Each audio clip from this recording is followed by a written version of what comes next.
चलिए स्टार्ट करते हैं हम लोग। जैसा कि आपको पता है कि पिछली वीडियो में मैंने आपको यूनिट एंड मेजरमेंट नीट 2025 के लिए रिवाइज करा दिया था। अब हम कुछ पीवाईक्यूज करके उसके क्वेश्चंस और प्रैक्टिस कर लेते हैं, क्योंकि हमारा टारगेट है 50 डेज में अपनी बढ़िया सी तैयारी कर लेना। किसके लिए? 2025 नीट के लिए, 4 मई के लिए, जो दिमाग में चल रहा है हमारे। तो स्टार्ट करते हैं हम फटाफट से, बुलेट ट्रेन की रफ्तार से हम लोग स्टार्ट करते हैं इसके क्वेश्चंस। पीवाईक्यूज में क्या क्या क्वेश्चंस आए हुए हैं देख लेते हैं। देखिए सबसे पहला क्वेश्चन हमारे पास 2024 में क्या आया था, देखते हैं। कह रहा है कि अगर force alpha T square plus beta T के बराबर है, मतलब ये इक्वेशन अगर डायमेंशनली करेक्ट है, तो हमें बताना है इनमें से कौन सा फैक्टर डायमेंशन लेस होगा। इन सम चारों ऑप्शन में से कौन सा डायमेंशन लेस होगा वो हमें चाहिए। अगर आप चारों ऑप्शन ध्यान से देखो तो आपके पास अल्फा और बीटा का यूज आ रहा है हर ऑप्शन में। इसका मतलब गिवन स्टेटमेंट से मुझे अल्फा और बीटा की डायमेंशन निकालनी पड़ेगी और फिर उसे चेक करना पड़ेगा। तो मेन काम तो यह है कि आप लोग वीडियो रोको, पहले अपना आंसर निकाल के रखो, जिससे आपको पता लग जाए कि मेरे साथ आपके उसके आंसर सही आ रहे हैं नहीं आ रहे। 2024 में जो नीट का एक क्वेश्चन आया था देख लेते हैं। अगर मैं इसे कंपेयर करूं तो F is equals to alpha T square plus beta T. तो इसका मतलब जो फोर्स की डायमेंशन है वो इसकी डायमेंशन है, जो फोर्स की डायमेंशन है वो इसकी डायमेंशन है, क्योंकि ये डायमेंशनली करेक्ट है। तो डायमेंशनली बराबर है, तो ऐसा सिर्फ तभी हो सकता है जब इन सबकी डायमेंशन आपस में बराबर हो। फोर्स की डायमेंशन आपको पिछली वीडियो में मैंने बताया था, याद कर लो, 112 होती है। बोलने का तरीका m1 l1 t minus two. Alpha निकालनी है, टाइम की डायमेंशन टी होती है तो टी स्क्वायर आ गया। बीटा निकालना है, टाइम की डायमेंशन टी होती है तो टी आ गया। अगर आपने ध्यान दिया हो तो यहां पे मैंने सब में किया है, सबकी डायमेंशंस बराबर रख दी। तो यहां से अगर मैं टी स्क्वायर को नीचे ले जाऊं तो एल्फा की डायमेंशन आ गई m1l1t-4। इसी तरीके से अगर मैं बीटा के ये जो टी है इसे यहां नीचे ले जाऊं तो बीटा की डायमेंशन आ गई m1l1t-3। अब मुझे करना क्या है, अल्फा निकाल चुका हूं, बीटा निकाल चुका हूं, एक एक ऑप्शन में इसे रखकर देखूंगा कि हमारे पास ऑप्शन में रखने से, बीटा और अल्फा को रखने से कौन सा डायमेंशन लेस आ रहा है। अगर मैं पहले ऑप्शन में रखूं बीटा और अल्फा, तो बीटा की जगह मुझे रखना है m1l1t-3 और t as it is. Alpha की जगह मुझे रखना है m1l1t-4। अब आपको साफ दिख रहा है t-3 और 1, t-2 हो गया और नीचे t-4 है, तो ये तो डायमेंशन लेस नहीं होने वाला है। आपको डायमेंशन लेस के लिए अब सेकंड ऑप्शन चेक कर रहा हूं, alpha T upon beta. Alpha की जगह मैंने रख दिया m1l1t-4, टी की जगह मैंने टाइम रख दिया और बीटा की जगह आ गया m1l1t-3। m1 से m1, l1 से l1, -4 और 1 -3 और नीचे भी है -3। ओके, डायमेंशन लेस ऑप्शन आ गया मेरे पास alpha T upon beta. Comment कर दो किस किस का ऑप्शन पहले ही सही आ गया था। अपने नाम के साथ कमेंट करना, नाम लिख देना, मुझे पता लग जाएगा जो लोग वीडियो देख रहे हैं उसमें से किस किस का ऑप्शन सही आ गया था। चेक भी करना अपना स्कोर कि आज के क्वेश्चंस में आपके कितने क्वेश्चन सही है यूनिट एंड मेजरमेंट्स के पीवाईक्यूज में से। चलिए अगला क्वेश्चन देखते हैं। अगला क्वेश्चन कह रहा है, ये 2024 में आया, आपको same dimension as those of solid angle. Solid angle की जो डायमेंशन है वही और इनमें से किसकी होती है। आपको पता है सॉलिड एंगल पे यूनिट तो होती है लेकिन डायमेंशन नहीं होती। सॉलिड एंगल पर यूनिट होती है बट डायमेंशन नहीं होती। तो हमें ऐसा ऑप्शन ढूंढना है जिन पे डायमेंशन नहीं है। स्ट्रेन, कोई यूनिट नहीं, कोई डायमेंशन नहीं स्ट्रेन की। एंगल, एंगल की यूनिट तो रेडियन है लेकिन डायमेंशन नहीं है। तो इसका मतलब सॉलिड एंगल पे भी डायमेंशन नहीं है और इन दोनों पर भी डायमेंशन नहीं है। तो ऑप्शन अपना करेक्ट यही है, स्ट्रेन और एंगल 2024 में आया था। फटाफट कमेंट करते रहो जिसका सही आ रहा है। अगला क्वेश्चन देख लेते हैं। अगला क्वेश्चन हमारे पास क्या कह रहा है, हमें मास गिवन है, रेडियस गिवन है, लेंथ गिवन है, आपको परसेंटेज एरर बतानी है। आपको परसेंटेज एरर बतानी है डेंसिटी की मेजरमेंट में। डेंसिटी आप लोग सब जानते हैं मास अपॉन वॉल्यूम होती है, और वॉल्यूम वायर का आप लिख सकते हो पाई आर स्क्वायर एच। एच लिखो या लेंथ लिखो, दैट डिपेंड्स ऑन यू, क्योंकि यहां पे हमारे पास गिवन है लेंथ। डेंसिटी मैंने लिखा मास अपॉन वॉल्यूम, वॉल्यूम की जगह पाई आर स्क्वायर एच। इसका मतलब डेंसिटी डिपेंड कर रही है मास पे, रेडियस पे, हाइट या लेंथ पे। जैसा मैंने आपको पिछली वीडियो में फॉर्मूला रिवाइज करा दिया था कि अगर आपको परसेंटेज एरर निकालना है तो वो 3 फैक्टर्स पे डिपेंड कर रही है। पहले फैक्टर की पावर है 1, रेडियस की पावर है 2, हाइट यानी लेंथ की पावर है 1। ठीक है, फॉर्मूला रिवाइज करा चुका हूं मैं आपको। तो अब आपको लिखना क्या है यहां पे, मास की परसेंटेज एरर। मास की वैल्यू आपको दिख रही है 0.002 एरर पार्ट है और 0.4 मेन पार्ट है। प्लस माइनस से पहले वाला मेन पार्ट, बाद वाला एरर पार्ट, जैसा वीडियो में बताया था। तो हमारे पास एरर पार्ट हमने लिख दिया 0.002 अपॉन मेन पार्ट मैंने लिख दिया 0.4 इंटू 100। अब चलते हैं रेडियस पे। रेडियस पे error part 0.001 upon main part 0.3 into 100। इसके बाद लेंथ पे चलते हैं 0.02 अपॉन 5 इंटू 100। ये मेरे पास सिंपल मैंने फॉर्मूले में रखा, किस किस पे डिपेंड कर रही है, उसकी पावर्स लिख दी। दिख रहा है आपको, समझ आ रहा है? पावर लिख दी यहां पे, और उसके बाद मैंने जो जो मास के लिए लिखना था error part upon main part into 100, radius के लिए लिखना था error part upon main part into 100, length के लिए लिखना था error part upon main part into 100। तो यहां से अगर मैं सॉल्व करना स्टार्ट करूं तो मेरे पास साफ दिख रहा है कि 100 है तो 2 डेसिमल्स पीछे आ जाएगी और 1 डेसिमल नीचे से उतर जाएगी। तो यहां सब कुछ खत्म होके 1/2 आ जाएगा। प्लस 2 डेसिमल नीचे है, ये 0 से खत्म होगी, और 1 डेसिमल नीचे है तो सब कुछ खत्म हो जाएगा, 2/3 आ जाएगा। यहां पे हमारे पास 2 डेसिमल से ये खत्म हो जाएगा, 2/5 आ जाएगा। एलसीएम साफ आपको देखने को मिल रहा है कि 30 हमारे पास एलसीएम आ गया। ऊपर बच गया यहां पे 15, यहां पे बच गया 10, और यहां पे बच गया 6 और 2 12। क्योंकि यहां हमारे पास जो बचेगा 30 के लिए 10 2 20 हो जाएगा, क्योंकि ये 2 ऊपर और था तो उसे भी हमें लिखना पड़ेगा। तो एलसीएम हमारे पास आ चुका है 30। तो यहां पे हमने क्या कर दिया, यहां पे अपना 20 आ चुका है, प्लस में यहां 12 आ चुका है। अब हम टोटल देख लेते हैं किस किस फॉर्मेशन पे हमारे पास चलता है। 40 20 10 30 30 10 40 40 और 2 47/30। ठीक है, तो हमारे पास एलसीएम अगर लेना चाहे तो हम कैसे ले सकते हैं, जरा ध्यान दीजिएगा। 1 क्योंकि अगर हम 30 के लिए लेके चले तो 17 आपके पास बचेगा, तो उसके बाद 150, ठीक है ना, 1.58 के आसपास। तो 1.58 क्या आता है हमारे पास, 1.6% हमारे पास आंसर आ गया, क्योंकि यहां पे 1.58% हमारे पास पूरा इसे कट करने के बाद आ रहा है। ठीक है, जल्दी से बता दो जो मुझसे पहले कर चुके हैं इस क्वेश्चन को, जल्दी बताइए। नीट 2023 में क्वेश्चन आया था जिसमें हमने डेंसिटी की परसेंटेज एरर पूछी थी। डेंसिटी होता है मास अपॉन वॉल्यूम, वॉल्यूम को रख दिया पाई आर स्क्वायर एच, क्योंकि वायर जो होती है वो सिलेंडर के रूप में होती है, इसलिए रख दिया। उसके बाद फॉर्मूला लगाया, कैलकुलेशन सॉल्व करी, अपना आंसर आ गया। चलते हैं जल्दी से नेक्स्ट क्वेश्चन पे, क्या है नेक्स्ट क्वेश्चन देख लेते हैं। नीट 2023 का क्वेश्चन आपको बताना है अनप्रेडिक्टेबल फ्लक्चुएशन में, अगर टेम्परेचर और वोल्टेज में अनप्रेडिक्टेबल फ्लक्चुएशन हो रही है तो कौन सी एरर होगी। आप जानते हो जब हमें किसी एरर का सोर्स नहीं पता होता तो वो रैंडम एरर की कैटेगरी में आती है। जो एकदम से कोई एरर हो जाए, पता ही नहीं तुम्हें कि एकदम से कोई एरर हो गई, तो वो किस कैटेगरी में आएगी, वो आएगी रैंडम एरर।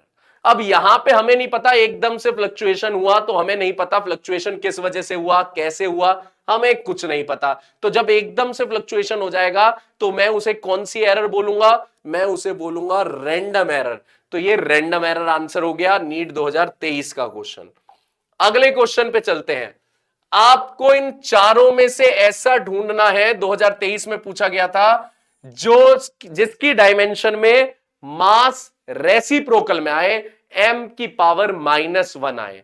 तो आपको पिछली वीडियो में मैंने डायमेंशंस निकालने सिखाए थे, आपको बता दिया था कि डायमेंशंस में सबसे पहले किसकी डायमेंशन में मास की पावर -1 आती है? That is gravitational constant. Gravitational constant ऐसा होता है जिसमें मास की पावर -1 आती है। आपको याद है यूनिट थी newton metre square upon kilogram square. Newton आपको सिखाया था 112, मीटर स्क्वायर मतलब एल स्क्वायर, केजी स्क्वायर मतलब एम स्क्वायर। अब आप एक मास से कैंसिल होकर जब ये मास ऊपर जाएगा तो ये -1 आ जाएगा, तो इसलिए हमारा आंसर क्या हो गया? Gravitational constant. उसने ये नहीं बोला था कि मास के अलावा बाकी डायमेंशंस नहीं है, उसने बोला मास की जो डायमेंशन है वो रेसिप्रोकल है। बस इतनी सी बात रखी थी कि मास की डायमेंशन रेसिप्रोकल है, तो m-1 सिर्फ इस जोन में आ रहा है। चलिए आगे चलते हैं, अगला क्वेश्चन करते हैं। अगला क्वेश्चन आपके पास कह रहा है diameter of spherical bob when measured with vernier callipers yielded the following values. ये वैल्यूज दे रखी है आपके पास 1, 2, 3, 4, 5। आपको मीन डायामीटर बताना है सिग्निफिकेंट फिगर के हिसाब से। मीन डायामीटर, मीन बोल रहा है यानी इन सब डायामीटर का आप निकालोगे मीन, वो कोई बड़ा काम नहीं है, लेकिन आंसर बताना है सिग्निफिकेंट फिगर के हिसाब से। तो आप समझदार हो, देखो जरा मीन डायामीटर, मीन डायामीटर में आप लोग जानते हो कि आप इन सारी वैल्यूज को प्लस करोगे और डिवाइड करोगे 5 से। अब सोचने की बात है कि आप सारी वैल्यूज में कितने डेसिमल्स हैं? आपके पास डेसिमल के बाद 2 डिजिट्स हैं, डेसिमल के बाद 2 डिजिट्स हैं, तो इसका मतलब जो आंसर आएगा इन्हें ऐड करके उसमें भी डेसिमल के बाद कितनी डिजिट्स आएंगी? 2 डिजिट्स आएंगी आपके पास। आंसर में ऐड करके डेसिमल के बाद 2 डिजिट्स आएंगे, 3.33 प्लस 3.32 प्लस 3.34 प्लस 3.33 प्लस 3.32।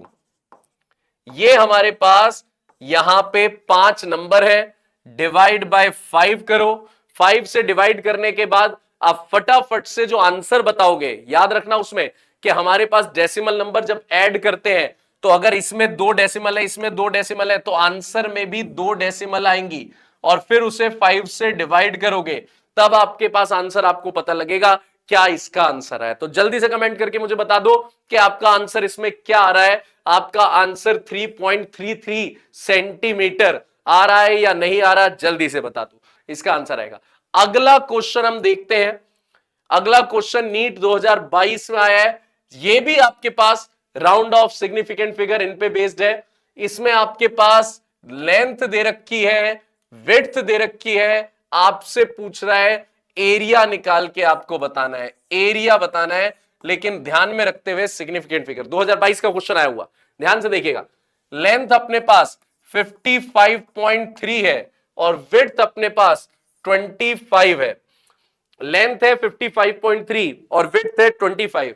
आपको यह तो पता है कि जब दो नंबर्स मल्टीप्लाई होते हैं तो उनकी सिग्निफिकेंट फिगर्स वैल्यूएबल रहती है।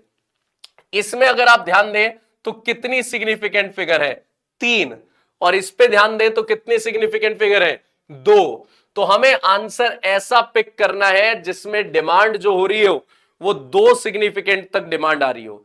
इसमें आपके पास 3 सिग्निफिकेंट फिगर है, इसमें 2 सिग्निफिकेंट फिगर है, तो आंसर में आपके पास जो आंसर आ रहा हो वो उसी तरीके से पिक करना है जिसमें 2 सिग्निफिकेंट फिगर आ रहे। तो आपको सॉल्व भी नहीं करना, सॉल्व भी नहीं करना, आपके सामने चिल्ला चिल्ला के क्वेश्चन बोल रहा है कि आंसर इसमें खुद दे रखा है, तो आपको मल्टीप्लाई करके कैलकुलेशन सॉल्व नहीं करनी है कि आपको पता लग रहा है यहां पे 3 सिग्निफिकेंट फिगर यहां पे पोर्ट कर रखी है इसने 4 कर रखी है, इसने 5 कर रखी है, ठीक है, और इसमें आपके पास 2 सिग्निफिकेंट फिगर है। तो डायरेक्ट आपको आंसर अपने आप चिल्ला के बता रहा है कि क्या आंसर आएगा। ध्यान दिया करो इन बातों पर, पूरा सॉल्व करना हर क्वेश्चन जरूरी नहीं है, टाइम बचाना है। आपको पता है कि अब तो वो एक्स्ट्रा टाइम वाला फॉर्मेट भी इस ईयर से खत्म कर दिया गया है, कोई चॉइस नहीं, कोई एक्स्ट्रा आपके पास टाइम नहीं, तो उसे ध्यान देना पड़ेगा। आप इन सब चीजों को ध्यान दो, क्योंकि सपना आपने ही देखा है डॉक्टर बनने का। अगर आपने सपना देखा है डॉक्टर बनने का तो ध्यान भी आपको ही देना पड़ेगा। इन सब चीजों को आपको फोकस करना पड़ेगा। कौन क्या कह रहा है, कौन क्या नहीं कह रहा, उसे थोड़ी देर के लिए रख दो साइड। कौन आपकी कैलिबर पे, आपकी क्षमता पे शक कर रहा है कि आप डॉक्टर नहीं बन सकते, उसे दिखाना है। सबसे पहले उसे ही दिखाना है जिसे शक है। हमें पूरा यकीन है, मुझे आप पे, आपको मुझ पे, हमें पूरा यकीन है कि हम कर लेंगे, लेकिन सबसे पहले उसे दिखाना जरूरी है जो हम पे क्वेश्चन मार्क लगा रहा है। कौन है वो? आस पड़ोस की आंटी है, वही है। वो जो आंटी है, जो ऐसे चाचा मामा काका हैं जो ज्यादा परेशान कर रहे हैं, उन्हें बन के दिखाना पड़ेगा, फिर वही पूछेंगे आपसे इसका ऑपरेशन में क्या क्या टेक्निकलिटीज हैं, वो आप ही बताएंगे। चलिए आइए अगला क्वेश्चन करते हैं। प्लेन एंगल और सॉलिड एंगल, इनकी बात कर रहा है। Plane angle radian, solid angle steradian, dimensions नहीं होती, यूनिट होती है। 2022 में आया कि प्लेन एंगल और सॉलिड एंगल। देखो यार, ये बड़ा बढ़िया सा इजी सा क्वेश्चन दे दिया उन लोगों ने, ठीक है, मजे बना दिए 2022 वालों के इस क्वेश्चन को देके कि फटाफट से बता दो प्लेन एंगल और सॉलिड एंगल तो हमें सबको पता है, उनकी यूनिट तो होती है, लेकिन डायमेंशंस नहीं होती भैया, बिल्कुल नहीं होती, ध्यान देना भैया इस बात पे। चलिए अगला क्वेश्चन देखते हैं। अगला क्वेश्चन फिर से आपके पास एरर से आया है। G is equals to 4 pi square L upon T square. जैसा मैंने अभी डेंसिटी वाला क्वेश्चन किया था उसी तरह का क्वेश्चन है, ध्यान दीजिएगा। तो G डिपेंड कर रहा है L पे और T पे। तो अभी मैंने परसेंटेज एरर में आपको सिखाया था, लेंथ की पावर 1 ब्रैकेट, टाइम की पावर 2 ब्रैकेट, लेंथ हमारे पास error part upon main part into 100, time में error part upon main part into 100। Simple solve करने का तरीका, आपको आराम आराम से ये चीजें फील्ड ऑफ करनी है जिससे आप जल्द से जल्द सारे क्वेश्चन करते जाए। और ध्यान रखना, सारी ऐसी ही वीडियो आ रही है, एक एक चैप्टर आप रिवाइज कर सकते हो। एक वीडियो में आपको क्या मिलेगा? उस चैप्टर की सारी डिटेलिंग, यानी एक तरीके से माइंड मैप, फॉर्मूला शीट मिलेगी। और अगली ही वीडियो में उसके सारे पीवाईक्यूज, नीट के आए हुए सारे पीवाईक्यूज आपको दिखेंगे, ठीक है। और ये केवल फिजिक्स में नहीं है, ये आपको बायो में भी मिल रहा है इसी चैनल पे, और केमिस्ट्री में भी मिल रहा है इसी चैनल पे। तो आप देखते रहो, अपनी प्रैक्टिस को बूस्ट कर लो। कौन क्या कह रहा है, कैसे कह रहा है, कहने दो, आप अपनी प्रैक्टिस बूस्ट कर लो। और सुनो, टेलीग्राम चैनल जरूर अपना देख लेना, क्योंकि उसमें सारी टेस्ट सीरीज, असाइनमेंट सारे उसी में मिलेंगे आपको। ज्वाइन कर लो उसे भी, लिंक डिस्क्रिप्शन में मिलता रहेगा आपको, पिछली वीडियो में भी डाला था, देख लेना उसे भी। देखिए अगला क्वेश्चन आपके पास क्या कह रहा है, नीट 2022 में M1 L1 T-2 A-2, ये आपके पास किसकी डायमेंशन है? लास्ट वीडियो में क्या सिखाया था? परमेबिलिटी 11/22। 11/22 किसकी होती है? मैग्नेटिक परमेबिलिटी की होती है 11/22। M1 L1 T-2 A-2, तो डायरेक्ट आंसर आ गया है। तो 2022 का डायरेक्ट क्वेश्चन आ गया। चलिए अगले क्वेश्चन की तरफ चलते हैं। ऐसा बताना है जिसकी डायमेंशन प्रेशर के जैसी हो, जो प्रेशर की डायमेंशन होती है वही डायमेंशन हो। अच्छा अच्छा अच्छा अच्छा, प्रेशर की तो होती है 112 newton upon metre square, unit होती है। तो ऐसा ही किसकी और होती है? Young's modulus. लास्ट वीडियो में डिस्कस किया था Young's modulus, bulk modulus, modulus of rigidity, modulus of elasticity, stress, pressure, इन सब की डायमेंशन क्या होती है? सेम रहती है, क्योंकि यूनिट रहती है न्यूटन पर मीटर स्क्वायर। सारी वीडियोस ढंग से देख लो, ठीक है, रिवीजन अच्छी हो जाएगी। देखते चलो अगला क्वेश्चन आपसे कह रहा है ई एनर्जी है, एनर्जी 122 सिखाई थी, 122 ये आ गई, और जी है ग्रेविटेशनल कांस्टेंट, अभी भी रिवाइज कराया था, इस तरीके से निकलवाया था, newton metre square upon KG square. Direct याद रखो इसे पूरे को, ठीक है।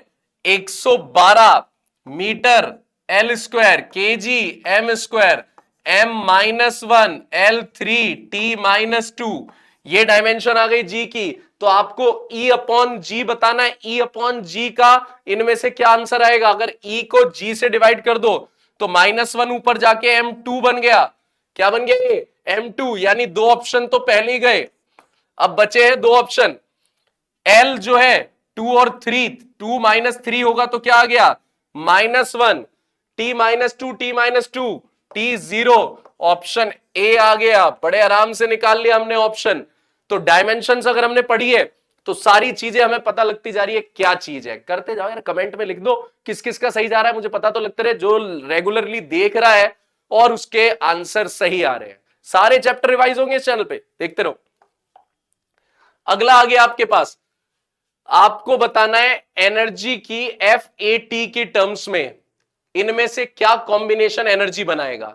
F फोर्स है, 112, ए एक्सेलरेशन है, ए एक्सेलरेशन है मीटर पर सेकेंड स्क्वायर, और टी तो टाइम है ही, टी टाइम है। आपको बताना है इनमें से कौन सा कॉम्बिनेशन बना रहा है क्या एनर्जी। एनर्जी आप जानते हो, एनर्जी 122 होता है, एनर्जी 122 होता है। तो हमें ऐसा आंसर निकालना है जिसमें 122 आ जाए। पहला, अगर मैं एफएटी को मल्टीप्लाई करूं, एफएटी को, तो m1, पहला ऑप्शन m1, L2, टी की टर्म्स में ये फेल हो रहा है क्योंकि -2 टी स्क्वायर T1, ठीक है। तो ये टी की टर्म्स में हमारे पास ये फेल हो रहा है, नहीं आ पा रहा है 122। तो अगला चलते हैं, अगले ऑप्शन की तरफ चलते हैं। पहला गलत है, FA स्क्वायर, एफ ए और टी का कर दो स्क्वायर, तो M1 L2 और टी का स्क्वायर करके अगर मल्टीप्लाई में रखूंगा तो ये वाला टी स्क्वायर कट जाएगा और बचेगा T-2। बिल्कुल सही, मैच हो गया, मैच हो गया। 122 लाने के लिए FA स्क्वायर आ गया हमारे पास। नीट 2021 में क्वेश्चन आया था और हमने फटाफट से इसका आंसर दे दिया। चलिए अगला देखते हैं। अरे भैया क्या क्वेश्चन है, डायरेक्ट याद रखनी है ये चीजें डायरेक्ट। अगर आप वो 4.85 वाले चक्कर में पड़े हुए हो, वहां बैठ के कैलकुलेशन कर रहे हो, पाई बाय 180 के चक्कर में पड़े हो, वहां बैठ के कैलकुलेशन कर रहे हो, टाइम वेस्ट कर रहे हो भैया, टाइम वेस्ट कर रहे हो। 45 क्वेश्चन फिजिक्स के करने हैं और बहुत कम टाइम में करने हैं, तभी केमिस्ट्री कर पाओगे, तभी बॉटनी जूलॉजी कर पाओगे, टाइम भी बचाना है। तो ये चीज ध्यान रखो, 1 मिनट में कितने रेडियन होते हैं डायरेक्ट याद कर लो, 2.91 इंटू 10⁻⁻⁴ रेडियन। जो स्मार्ट लोग हैं वो याद करके रखते हैं, और जो कैलकुलेशन करेंगे वो करेंगे यस मेरा आ गया आंसर, सही आ गया, मैंने कैलकुलेट सही कर दिया। अबे भैया तूने जो क्वेश्चन जो बच्चों ने याद कर रखा है, तो ये वाला तो मेरा सही है, ये वाला, लेकिन उस क्वेश्चन में तूने टाइम कितना इन्वेस्ट किया, ये भी तो बर्बादी है। टाइम बचाएंगे तभी तो टाइम खींचेंगे। यहां पे जैसे नॉर्मल लाइफ में कहते हैं time is equals to money, but यहां पे क्या कहते हैं, time is equals to marks. अगर आप टाइम बचाओगे तो मार्क्स मिलेंगे, ध्यान रखना इन सब बातों में। पेपर में थोड़ा सा मैनेजमेंट भी काम करता है, टाइम मैनेजमेंट, ठीक है। नहीं तो भैया फिर डॉक्टर नहीं बनोगे, ऐसा सोचना भी बेकार है। नीट 2020 का आया हुआ question, pitch of screw gauge आपको निकालना है। लीस्ट काउंट दे रखा है, डिवीजन दे रखे हैं। फॉर्मूला आपको रिवाइज कराया था मैंने वीडियो में, लीस्ट काउंट की वीडियो में मैंने आपको फॉर्मूला ये बताया था कि लीस्ट काउंट बराबर होता है पिच और number of circular readings, number of circular readings. Least count आपके लिए पूरा पूरा यहां बताया गया था। तो लीस्ट काउंट आपके पास दे रखा है 0.01, नंबर ऑफ पिच आपको निकालना है, और नंबर ऑफ सर्कुलर रीडिंग यहां पे गिवन है 50 डिविजन्स। तो 50 यहां मल्टीप्लाई होगा, और कोई ऑप्शन भी नहीं है जो 5 की टर्म्स में आ रहा है, सोचना भी नहीं। 0.5 mm आंसर आ गया, बाकी कोई ऐसा ऑप्शन भी नहीं है। फॉर्मूले याद है तो निकाल लोगे, नहीं तो ये छोटे छोटे क्वेश्चन आपको परेशान करेंगे, उससे क्या फायदा। ये तो इजी है। स्ट्रेस अभी बोला था मैंने, न्यूटन पर मीटर स्क्वायर, कई बार आपने याद कर रखा है ये न्यूटन पर मीटर स्क्वायर 112 न्यूटन का, और मीटर स्क्वायर एल स्क्वायर ऊपर जाके -1 हो गया, m1 l -1 T-2 आ गया, T-2 आ गया। देखते जाओ, करते जाओ, कमेंट में लिखते जाओ जिस जिसका सही आ रहा है। रोज का एक टारगेट बनाना है टिल 4 मई कि भैया एक वीडियो देखनी है हमें, ये इसमें हमें रिवाइज करना है चैप्टर, उसके बाद एक वीडियो देखनी है जिसमें उसके PYQ निकालने हैं। हर चैप्टर की मिलती जाएगी, फटाफट से करते जाओ। अगला आपके पास क्या आ गया, ओहो, ये नंबर माइनस करके आंसर क्या आएगा। क्या सिखाया था आपको, सिग्निफिकेंट फिगर माइनस में क्या रूल सिखाया था आपको, साफ बताया था कि माइनस करते समय आपको डेसिमल के बाद कितनी डिजिट्स हैं ये चेक करनी है। इसमें 2 डिजिट्स हैं, इसमें डेसिमल के बाद 4 डिजिट्स हैं, तो आंसर में लीस्ट वाली चाहिए होती है, यानी 2 डिजिट्स में आंसर चाहिए। तो 2 डिजिट में इनमें से कौन सा आंसर है, ओहो आ गया, एक ही ऑप्शन। भाई माइनस करके मत देखना, थोड़ा स्मार्ट हो जाओ। माइनस करने बैठ गए थे, जब वीडियो रोकी थी तो माइनस कर रहे थे, ऐसे सिलेक्शन थोड़ा ना होगा भाई। वीडियो रोकी थी, माइनस नहीं करना था, थोड़ा स्मार्ट वर्क। डेसिमल के बाद 2 डिजिट है, डेसिमल के बाद 4 डिजिट है, तो आंसर 2 ही डिजिट है। तो ऑप्शन में डेसिमल के बाद 2 डिजिट सिर्फ एक में ही है, ऑप्शन ए, तो माइनस क्यों करना था। चलिए आगे चलते हैं। अगला क्वेश्चन, आपके पास 5 रीडिंग दे रखी है, आपको इनका परसेंटेज रिलेटिव एरर की फॉर्म में बताना है। भाई लास्ट क्लास में मैंने आपको लास्ट वीडियो में ये रिवाइज कराया खुद आंसर निकाल के बताओ इसका आंसर क्या आएगा, कमेंट में लिखो, मैं बता भी नहीं रहा आंसर क्या आएगा। ठीक है, चलो थोड़ी सी आपकी मदद कर देता हूं। 1.6 और 16 इन दोनों में से आंसर है, 1.6% या 16% में से आंसर है। जल्दी से कमेंट करके लिख दो आंसर क्या आएगा, अपना नाम लिख देना, तो उससे पता लग जाएगा किसका आंसर है। नेक्स्ट वीडियो में मैं उसका नाम भी ले दूंगा, ठीक है, कि किसका आंसर सही था। तो कमेंट जरूर कर देना जिससे पता लग जाए किस किस का आंसर इसमें मेरे से पहले ही आ गया था। अगला क्वेश्चन फिर से भाई साहब पीछे पड़ चुका है, परसेंटेज एरर, ध्यान दो, पिक करो।